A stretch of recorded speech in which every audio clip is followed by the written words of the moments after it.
up, you guys? Welcome to the Cinco de Mayo edition of NBA 3-Ball presented by Established and Run. I'm your host, Mike Gallagher. Getting ready to break down the Tuesday slate, talk some Wednesday quotes and news, talk some fantasy ads as well. In 10 minutes, hit the thumbs up and subscribe, please. Going to start with the Rockets, and the news is there kind of wasn't news with Christian Wood not on the official injury report. However, Stephen Silas said at practice that Christian Wood may not play today. So expect him to get added after Wood said that he was kind of expecting to miss time for that ankle injury that's been bothering him for so much of 2021. So even though he's not out there, definitely keep your eyes peeled there.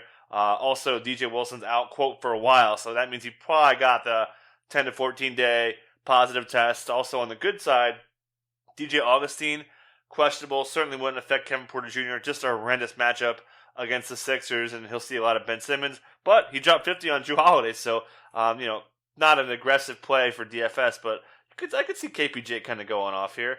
But then also KJ Martin also got talked up at practice for wanting to do a little bit more on ball, be more of a screener, and they'll work on the on ball stuff in the offseason. Regardless, I think that KJ Martin plays a bunch, and Wood, if he plays, would probably have a cap on him. To the Nuggets, and yeah, rough. PJ Dozier, MRI confirmed he did have an adductor strain, so it shows up on the MRI.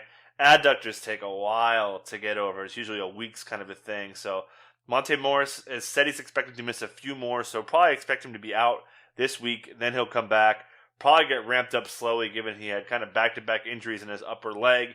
So he'll be coming back soon. But till then, they really are out of options next to Facu Campazzo with most likely Austin Rivers being kind of the lead guy. Shaq Harrison will be a defender, maybe even start here. And then they have Marcus Howard. It's not crazy to think. We saw Malone in the bubble go crazy with like the 5 center lineup or whatever. So, I mean, that's possibly on the table as they maybe shift MPJ to the 3. We know he's played pretty well next to JaMychal Green in that bench unit when he goes out there. So, wouldn't be surprised to see JaMychal Green also benefit just because the way the roster shakes out, that's where their depth is. So, play MPJ there. We know Malone's kind of okay, going off the board depth-wise. Other big injury would be, as we kind of expected, Jaylen Brown is not going to play today with that ankle injury, kind of friendly fire with him and Jason Tatum. Jason Tatum, full practice. Kemba Walker, full practice. So those guys should play. Kemba may have a minutes cap on him.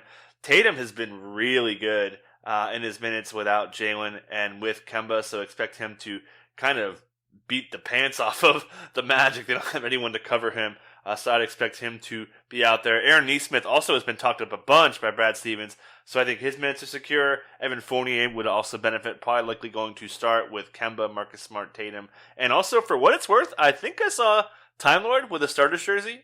So Tristan Thompson also on the injury report. We can maybe see more Time Lord.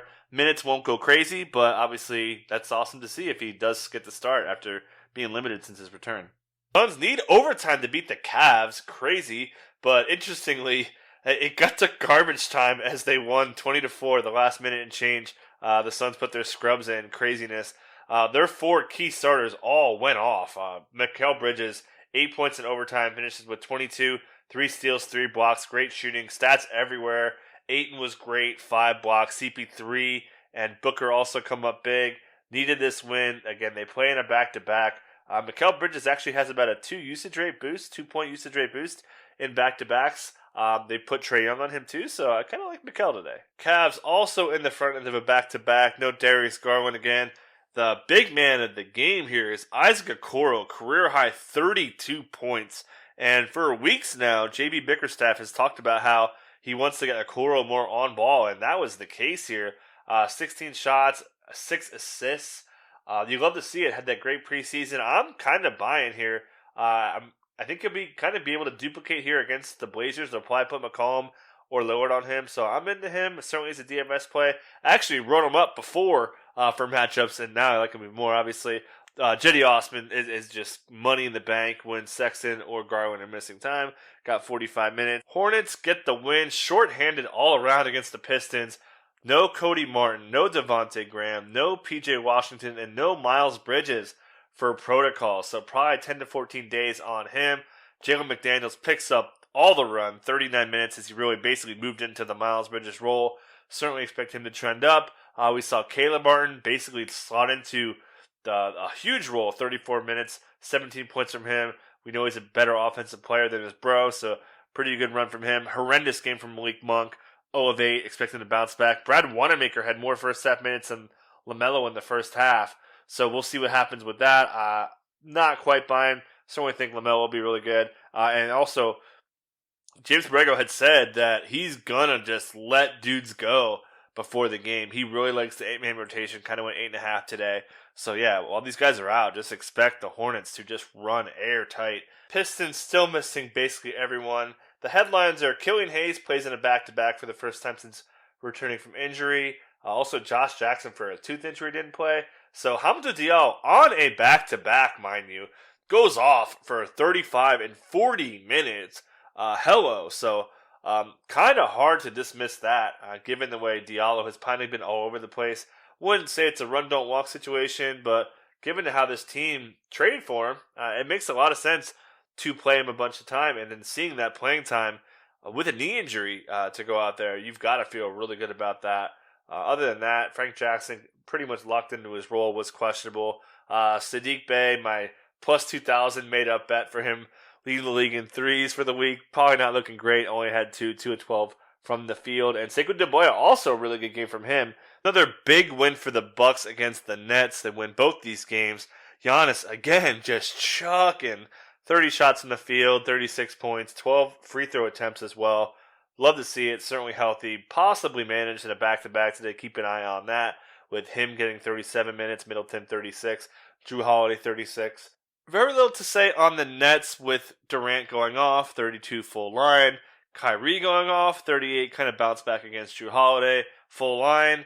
After that, nothing really to say there. Nick Claxton does play 5 minutes after Nash said he was expected to miss about another week from being cleared. So ahead of schedule, great, but obviously only 5 minutes.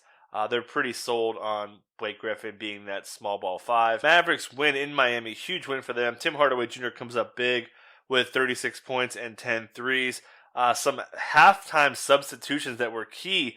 Josh Green starts for Josh Richardson, while Dwight Powell picks up the run for Willie Cauley-Stein. Both were big time. Josh Green's got the belt after the game. Doncic, just so-so. But overall, these Mavs are banged up. Kristaps and Maxi Kleber are going to miss some time. Really not much in the pickup department. But yeah, just a huge win. Mavs were lucky though. Jimmy Butler did not play for an illness, not COVID related, so he's day to day. That got Andre Iguodala in the lineup. Didn't do anything with those minutes. Other than that, nothing really to take away from here. Huge win for the Pelicans as Lonzo goes off for 33. Been hot lately. Love to see that. Couple injuries here. Brandon Ingram was trying to play through an ankle injury. Gonna get evaluated. Doesn't sound serious, so wouldn't really make moves. Also, Steven Adams again hurt his toe, so Billy Hernan-Gomez didn't play, but expect him to get back on the radar as Jackson Hayes picked up the backup minutes. Played pretty well overall. Kings get the win. Bad news is Tyrese Halliburton likely out for the season. No ligament damage, which is great to see, so he should be fine in the offseason. But Delon Wright, easiest play of the day, comes through. Forts with a triple-double, 4 steals, 4 blocks, 37 minutes. If you didn't play him, what are you doing? Buddy Hield's minutes are up there. Marvin Bagley, over his minutes limit last game, looks pretty solid overall. And yeah, Terrence Davis, big minutes again from him, 31 minutes. He'll continue to see a lot of time as Kyle Guy was the backup point guard.